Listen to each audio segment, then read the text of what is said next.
Почитувани граѓани, доаѓа март, време кога треба да се носат одлуки, но одлуки за локални проблеми.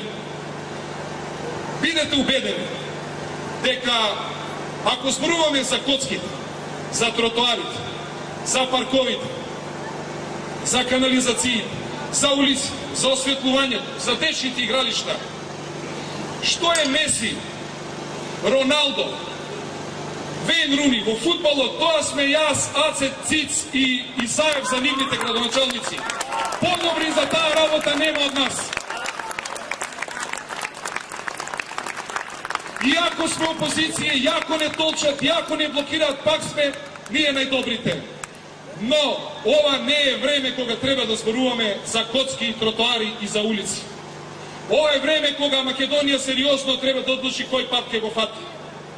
Ние не можеме како граѓани да се сложиме натаму, да имаме еднопартиска полиција, да имаме еднопартиско обвинителство, да имаме еднопартиски истражни органи, да имаме еднопартиски основни апелациони врховни судови, да имаме и Републички судски совет еднопартиски, да имаме еднопартиски медиуми, да немаме демократија, да е суспендиран уставот, затоа што уставот вели дека Република Македонија е парламентарна држава. Тој денеска го суспендира уставот и тоа е тој што направи државен удар во парламентот, бркајќи ги пратениците од опозицијата надвор од парламентот.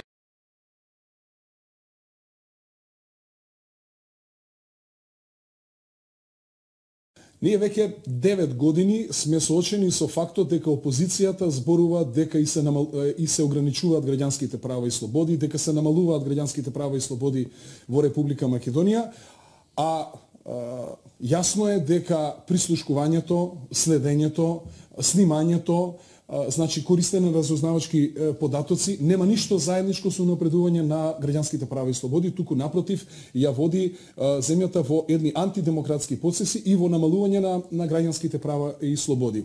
Ова е метод на уцена кој што е непримерен и јас навистина се чудам зашто и досега не реагираат институциите на системот и доколку некој имал такви податоци, логично беше да се достават на надлежните државни институции, а тоа е Јавното обвинителство во Република Македонија, кој што треба да си преземе мерки согласно уставот и законските одредби.